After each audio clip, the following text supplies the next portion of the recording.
KKMD 528화 우크라이나 반응.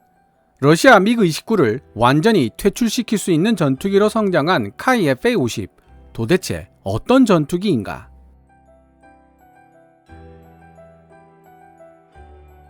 지난 2023년 2월 24일 한국항공우주산업 카이가 만든 경전투기 FA-50이 말레이시아에 수출된다는 소식이 전 세계에 알려졌습니다.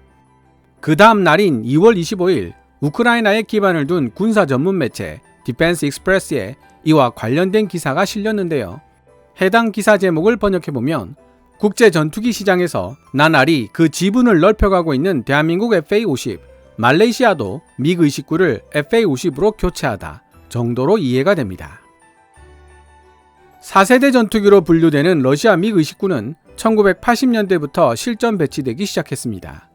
대충 계산해봐도 기체 연령이 40년에 달했을 정도로 노후화가 진행되었기 때문에 새로운 신형 기체로 교체할 필요성이 절실한 기종이며 북한 공군이 보유한 전술기들 중 가장 현대적인 성능을 보유한 것으로도 널리 알려져 있습니다.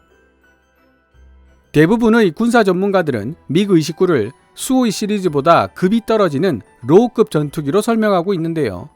그럼에도 불구하고 미그-29는 FA-50보다 4m 이상 더 길고 자체 중량도 2배 가까이 무거울 정도로 큰 덩치를 자랑하고 있는 기체입니다.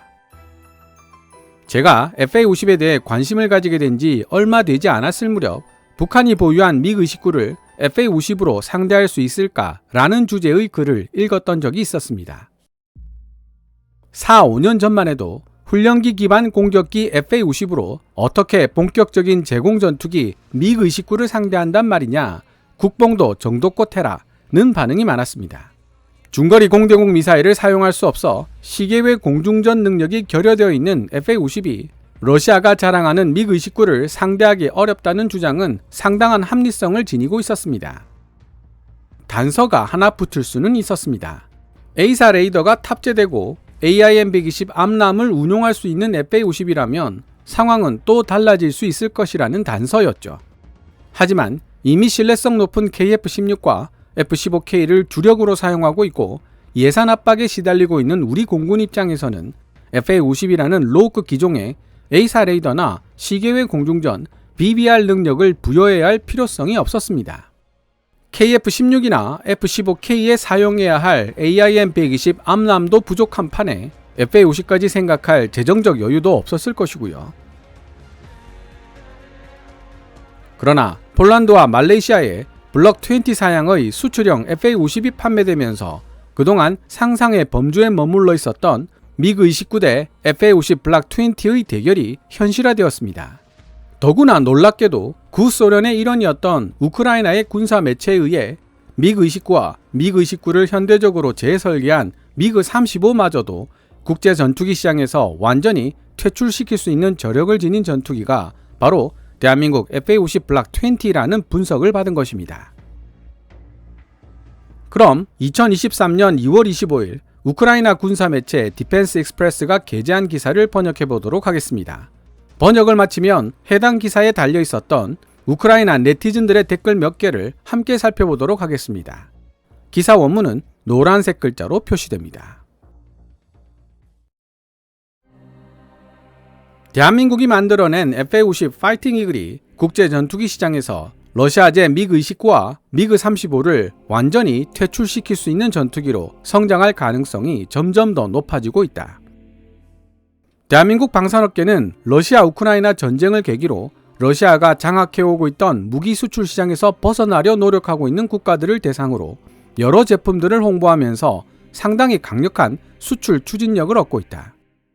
특히 2017년에 퇴역한 러시아제 미그-29 16대를 대체할 전투기를 찾고 있던 말레이시아는 대한민국 항공기 제조업체 카이가 제작한 FA-50 경전투기를 최종 낙점하기도 했다. 며칠 전 한국항공우주산업 카이는 말레이시아 경전투기 수주전에 입찰한 FA-50 파이팅 이글이 최종 낙찰자로 선정됐다고 발표했다. FA-50 파이팅 이글 18대를 9억 2천만 달러, 현재 환율로 약 1조 2천억 원에 구매한 말레이시아 공군은 2026년 FA-50 초도기를 인도받게 된다. 말레이시아 경전투기 수주전에서 경쟁했던 기종으로는 인도의 테자스, 파키스탄의 JF-17, 그리고 러시아 미그-29를 현대적으로 재설계한 미그-35 등이 있었는데 대한민국의 FA-50은 이들 모두를 제치고 승리를 거머쥐었다. 세계적인 군사 전문지 제인즈가 보도한 내용과 마찬가지로 오늘 우리도 현재 생산되고 있는 블락 10 버전이 아닌 향후 실제 인도될 시기에 등장할 블락 20 버전의 FA-50에 대해 이야기해 보고자 한다. 고등훈련기 T-50 골든이글을 기반으로 만들어진 경전투기 FA-50 블락 10을 보다 현대화시킨 차세대 버전 FA-50 블락 20는 아직 양산 단계에 들어가지 못한 상태이기 때문이다. 외부적으로 표방하고 있는 성능에 근거한다면 FA-50 블락 20는 다목적 경전투기로서의 실질적인 역할을 수행할 수 있어야 한다. 그와 동시에 FA-50 블락 20는 기대 수명이 얼마 남지 않아 많은 어려움을 겪고 있는 말레이시아 왕립공군 BAE 시스템즈의 호크를 대체할 수 있는 훈련기로서의 역할도 요구받고 있다. FA-50 블락 20에 본격적인 A사 레이더 노스록 그루먼 AN/APG-83이 장착된다는 사실은 주목할 만하며 이로써 FA-50 블락 20는 AIM-120 암람의 운용이 가능해진다. 노스록 그루먼 AN/APG-83은 F-16의 최신 버전인 F-16 블락 70-72, 일명 F-16V에 장착된 A사 레이더입니다. 역시 미국 방산기업인 레이시온이 만든 A사 레이더 팬텀 스트라이크와 함께 FA-50 블락 20 탑재를 위해 경쟁하고 있는 것으로 알려져 있는데요.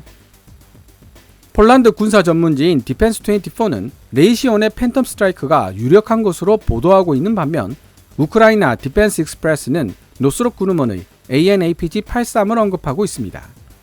한 가지 흥미로운 사실은 최근 카이 내부에서 로키드 마틴이 만든 A사 레이더를 FA-50 블락 20에 장착하게 될지도 모른다는 이야기가 흘러나오고 있다는 사실입니다. 만약 그 정보가 사실이라면 세계적인 인기를 구가하고 있는 FA-50에 자사의 A사 레이더를 탑재하기 위해 미국 3대 방산업체들 사이에 경쟁 구도가 형성되었다는 뜻이 됩니다. 향후 귀추가 주목되는 부분입니다. 그 외에도 FA-50 블락 20에 통합될 수 있는 무장으로는 NSM 대한미사일과 이를 F-35의 내부 무장창에 탑재할 수 있도록 발전시킨 JSM 등이 거론되고 있다. 여기 더해 고정밀 유도 무기 시스템, 그 중에서도 특히 레이저로 유도되는 고정밀 유도 무기 시스템의 통합도 논의되고 있는데 로키드 마틴이 만든 스나이퍼 타겟팅 포드가 이미 FA-50 블락 10에 통합되어 있어 정밀 유도 무기 체계의 정확성은 더욱 높아질 것이다.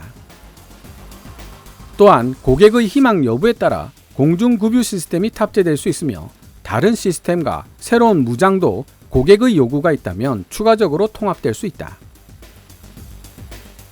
카이 내부 소식에 정통한 정보원에 따르면 FA-50 블락 20에 통합될 수 있는 것으로 디펜스 익스프레스가 언급하고 있는 무장들의 대부분은 폴란드가 요구했던 내용으로 보입니다. F-16에 탑재하기 위해 폴란드가 구매했던 여러 무장들을 FA-50에서도 활용할 수 있다면 운용 유지비 감소를 기대할 수 있는 것은 물론이고 물류 지원의 효율성 또한 높일 수 있기 때문입니다. 물론 새로운 무장을 통합시키는 작업은 말처럼 간단한 일이 아닌데다가 실전 사용이 가능할 때까지 반복적으로 테스트하는 과정에서 많은 비용을 필요로 하기 때문에 카이가 폴란드의 요구를 어느 정도까지 수용할 수 있을지는 지켜봐야 할 것으로 판단됩니다. 결국 지금까지 살펴본 바에 따르면 대한민국이 T-50 고등훈련기에 기반을 두고 개발하여 제공하고 있는 경전투기 FA-50은 운용 유지비라는 측면에서 매우 긍정적인 결과를 보이고 있는 동시에 고정밀 유도 무기와 장거리 타격 무기의 운용이 가능하기 때문에 상당히 넓은 범위의 공중 전투 능력을 보유하고 있다는 의미가 된다. 그리고 말레이시아와의 계약 내용에서 유추할 수 있듯이 FA-50 블락 20 한 대당 5,110만 달러, 현지 환율로 660억 정도의 비용을 투자한다면 이 모든 것들을 얻을 수 있다. 국제 전투기 시장에서 이 정도 제한을 찾아보기란 꽤 어려운 일이다. 구글링을 통해 자료를 찾아봤지만 하나 660억 정도로 추정되는 FA-50 블락 20의 가격이 순수한 유닛 코스트인지 아니면 기타 비용이 모두 포함된 프로그램 코스트인지를 확인할 수 없었습니다.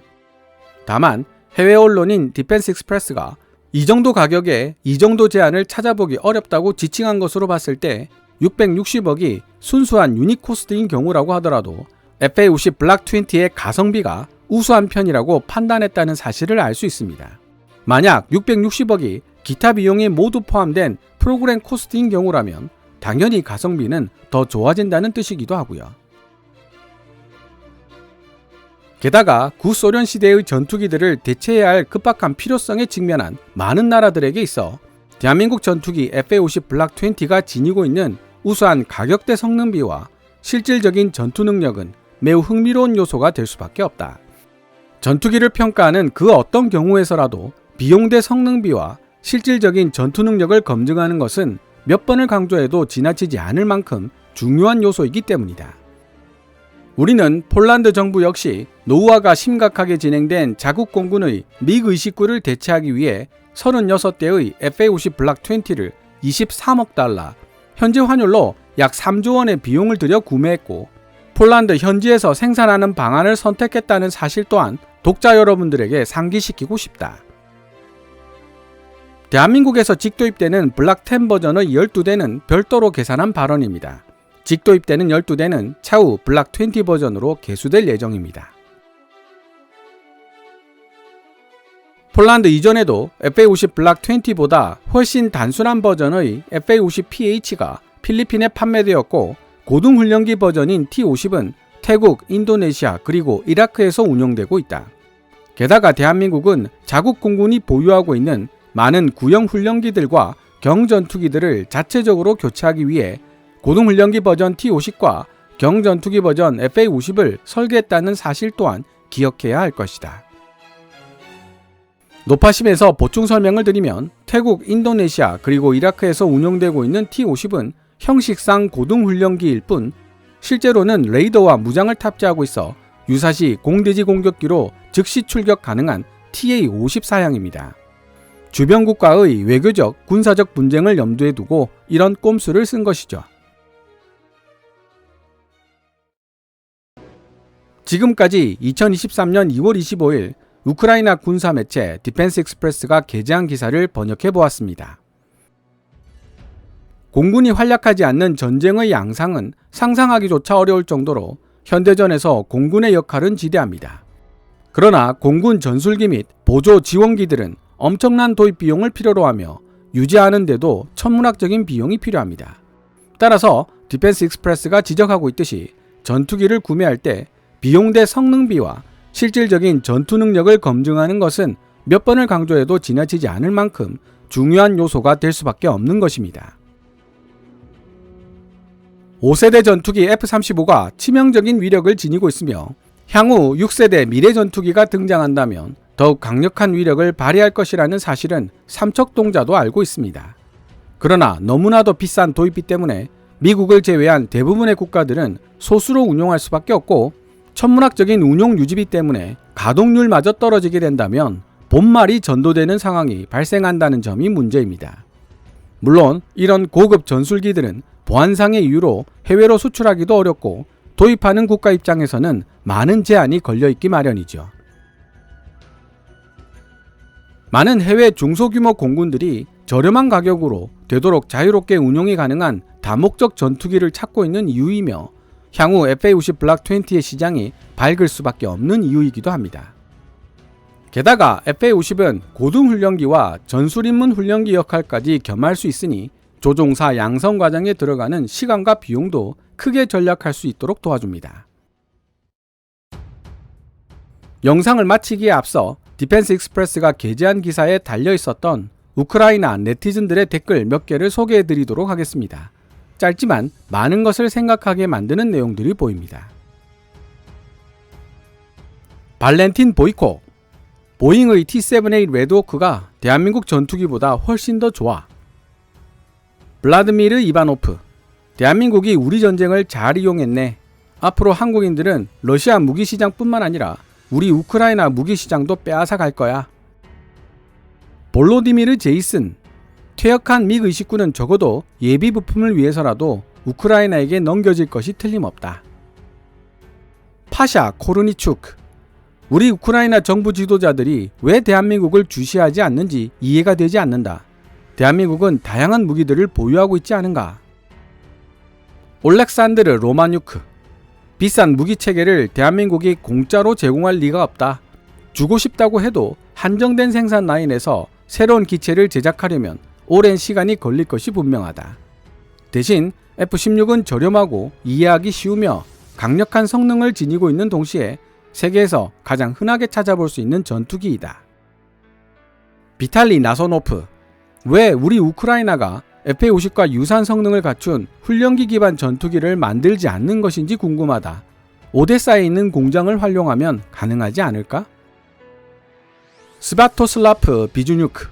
좋은 소식이다. 러시아는 가능한 한 모든 무기 시장에서 퇴출되어야만 한다. KKMD에서 준비한 내용은 여기까지입니다. 방송되었던 내용들은 KKMD 공식 블로그 kkmdtstory.com에서도 만나보실 수 있으니 구글이나 네이버 검색창에서 KKMD를 검색해 보시기 바랍니다. KKMD는 여러분들께서 챙겨봐 주시는 광고 수익으로 운영되고 있으며 영상 제작을 지원하고 싶다면 후원 멤버로 가입해 주시면 됩니다. 지금까지 시청해 주셔서 감사합니다. 케빈즈 밀리터리 채널 KKMD